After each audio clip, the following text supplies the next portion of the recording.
Buat kamu yang belum paham apa itu kebijakan moneter dan OJK, yuk sama-sama kita simak video setelah ini ya.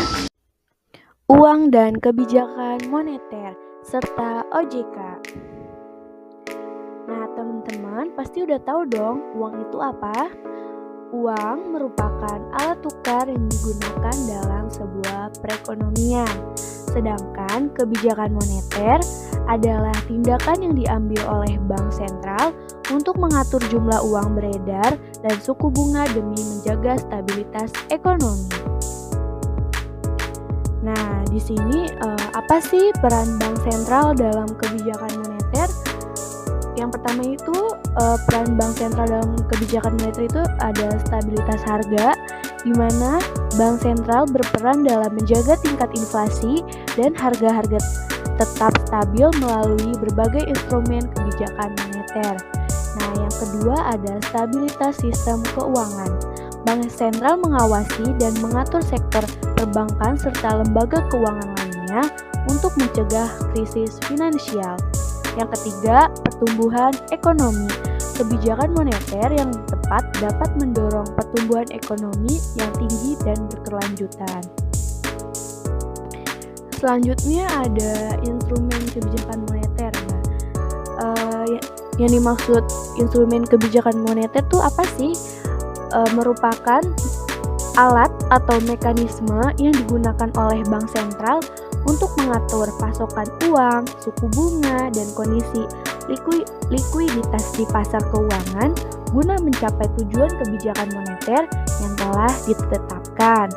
Nah, di sini ada beberapa contoh instrumen kebijakan moneter meliputi yang pertama itu ada operasi pasar terbuka, pembelian dan penjualan surat berharga oleh bank sentral untuk mengatur jumlah uang beredar. Nah, kedua itu ada penetapan suku bunga. Bank sentral menentukan suku bunga acuan yang mempengaruhi suku bunga di pasar keuangan. Yang ketiga ada penetapan cadangan baik. Bank sentral mewajibkan bank umum untuk menyimpan sejumlah dana minimum sebagai cadangan. Nah, yang keempat ada investasi valuta asing. Bank sentral membeli atau menjual valuta asing untuk mempengaruhi nilai tukar mata uang domestik. Selanjutnya ada transmisi kebijakan moneter. Yang dimaksud transmisi kebijakan moneter yaitu ini mengacu pada mekanisme bagaimana kebijakan moneter yang diterapkan oleh bank sentral mempengaruhi perekonomian secara keseluruhan. Nah, prosesnya itu kebijakan moneter melibatkan serangkaian interaksi antara instrumen kebijakan moneter yang digunakan oleh bank sentral dan berbagai sektor ekonomi. Nah, di sini ada beberapa saluran transmisi kebijakan moneter meliputi yaitu suku bunga. Suku bunga itu perubahan suku bunga acuan oleh bank sentral mempengaruhi suku bunga pinjaman dan deposito di bank umum. Yang kedua itu ada saluran kredit. Suku bunga yang lebih rendah akan mendorong permintaan kredit, sementara suku bunga tinggi akan menguranginya. Nah, yang ketiga itu konsumsi dan investasi. Saluran ini merubah kredit dan suku bunga akan mempengaruhi keputusan konsumsi masyarakat dan investasi dunia usaha. Nah, selanjutnya ini ada inflasi dan pengendaliannya. Nah, di sini tuh apa sih inflasi? Inflasi adalah kenaikan harga-harga barang dan jasa secara umum dan terus-menerus dalam jangka waktu tertentu. Penyebab inflasi itu apa sih? Kayak penyebabnya itu oleh faktor permintaan atau faktor penawaran. Nah, inflasi itu juga memiliki dampak nih. Terjadinya inflasi ini memiliki dampak inflasi yang tinggi dan tidak terkendali dapat menghambat pertumbuhan ekonomi dan menurunkan daya beli masyarakat. Nah, gimana sih cara pengendalian inflasi itu? Yaitu dengan bank sentral menggunakan kebijakan moneter untuk menjaga inflasi pada tingkat yang rendah dan stabil. Mengapa pemerintah itu mengandalkan kebijakan moneter? Nah, ini untuk mengendalikan inflasi tersebut. Kemudian ada peranan OJK dalam pengawasan sektor ekonomi. Sebelum membahas pengawasan sektor keuangan, peranan OJK, teman-teman harus tahu dulu apa sih OJK. Nah, OJK itu merupakan otoritas jasa keuangan yang memiliki peran penting dalam pengawasan sektor keuangan di Indonesia. Nah, di sini ada beberapa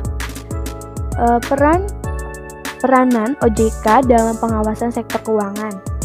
Yang pertama itu pengawasan perbankan. OJK mengawasi dan mengatur kegiatan perbankan seperti perizinan, prudensial, dan perlindungan konsumen. Nah, yang kedua itu pengawasan pasar modal. OJK mengawasi industri pasar modal termasuk emiten, perantara, dan lembaga penunjang lainnya. Nah, yang terakhir itu ada perlindungan konsumen. OJK memastikan konsumen sektor jasa keuangan memperoleh perlindungan yang memadai. Nah, selanjutnya ini ada koordinasi kebijakan moneter dan makroprudensial. Kebijakan ini merupakan upaya untuk mengintegrasikan kebijakan moneter atau yang dilakukan oleh bank sentral dengan kebijakan makroprudensial dilakukan oleh otoritas pengawasan keuangan seperti OJK gunanya untuk mencapai stabilitas ekonomi yang holistik. Nah, tujuan koordinasi ini untuk memperkuat kerjasama antara bank sentral dan otoritas pengawasan keuangan dalam mengelola resiko sistematik dan menjaga stabilitas sektor keuangan secara keseluruhan. Nah, di sini ada beberapa hal yang dilakukan dalam koordinasi kebijakan moneter dan makroprudensial, antara lain yang pertama yaitu kebijakan moneter dilakukan bank sentral untuk menjaga stabilitas harga dan sistem keuangan. Nah, kebijakan makroprudensial kebijakan OJK untuk menjaga stabilitas sistem keuangan secara keseluruhan. Nah, koordinasi itu diperlukan koordinasi yang erat antara kebijakan moneter dan makroprudensial untuk mencapai tujuan ekonomi yang lebih baik.